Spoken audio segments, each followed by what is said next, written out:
Salespeople are liars. What?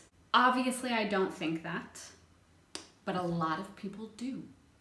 A lot of people think that salespeople are sleazy, scummy. They'll say whatever they want to get a sale. Why? A lot of people, when they hear sales, they go, no, no, no, no, no. I do not want to do sales. I hate selling people. I don't want to have to lie or bullshit. What? Who taught you that that's what sales is? A really bad teacher, a really bad trainer. So why do people think that about sales? Let me give you an example. Why do people think that African Americans are really good at sports? Are all African Americans good at sports? No. Are quite a few of them?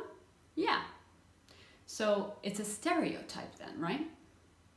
What if I told you that women are bad drivers? What? That's a stereotype. Are all women bad drivers? No. Are some women bad drivers? Yeah. Are some men bad drivers? Yeah.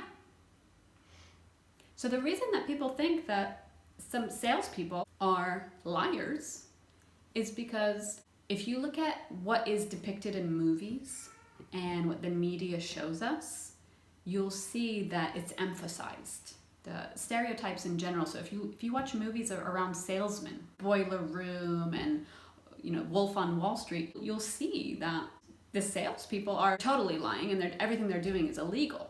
So it's publicized that in that way. The other reason that it's so easy for us to think these things is because as human beings, we judge. We judge all the time. And even if you're going to tell me, no, oh, I don't judge. I don't judge people. Yes, you do. You can't help it. There's an amazing book called Blink by Malcolm Gladwell. If you haven't read it, read it. It explains how you judge people in a blink of an eye, and you don't even realize it. So the reason that people think that some salespeople are liars is because it's a stereotype. There are some salespeople that do lie, that are scummy and sleazy and will say anything to get you to buy. They, of course, exist. Just like there are some women that are bad drivers and there are some African Americans that are really good at sports.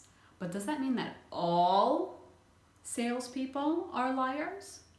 Of course not.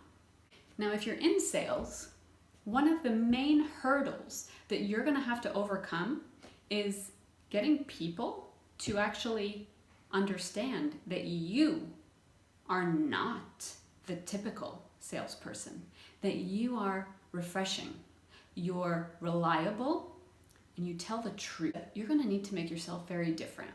You have an uphill battle to show everybody, your clients, your boss, your customers, that you are not a liar, that you're reliable and consistent and trustworthy. How can you do this? There's a couple very, very simple ways. The number one way that you can do this is, ready? Don't lie. Just don't. You might say, well, Mona, that's easier said than done, because what if somebody asks me a question that I don't want to answer? There's a few ways that you can address this. Somebody asks you a question, you don't want to answer it, but you don't want to lie. You can do a few things. The first thing you can do, ask them a question back. And it doesn't have to be like an argumentative question. It could be very simple. So they ask you a question you don't want to answer. You reply with, how important is that to you? Okay, because there's a very good chance that they might just talk themselves out of it, and then you can change the subject and not even address it at all. There's a chance. The second thing that you can do, if somebody asks you a question that you don't want to answer, is you can say this very famous line, and it's something that's very hard to argue with. You can just say, oh, that's something that we just don't disclose. So let's say you're on the phone with a bank or a credit card company, a telephone company, and you ask them a certain question and they just say, oh, it's procedure. You say, well, why do you do this? Or why is this happening? And they say, well, those are the rules. That's the procedure. I mean, how much do you argue with that? You don't.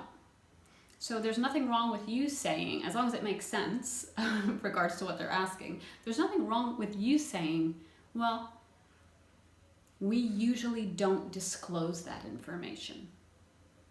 The third thing that you can do when somebody asks you something that you don't want to answer, you can answer them by saying, what if I told you that blank? Now, the blank has to be something that they would like to hear. So for example, if they say, how many sales can I expect from the service that you're offering me? Now, it depends on your business. If you are able to project the sales, okay. In most cases, it's going to be difficult to do that. You could probably give them estimations on what other clients have done. But again, you wouldn't want to do that because you need to be reliable and trustworthy. So rather than telling them that, you can tell them, what if I told you that this other company or that one of your competitors, which I can't give you the name of, has generated $100,000 worth of sales in the past 90 days from our service. Would that be interesting for you?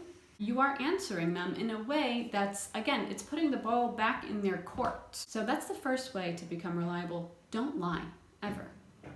The second thing to keep in mind is that what you want to do, generally speaking, is you always want to under-promise and over-deliver. This should be one of your mottos as a salesperson or as a business person. Under-promise and over-deliver. You can check out the video called Intentions Mean Nothing. Wait, what did you just say? I thought it was the intention that counted.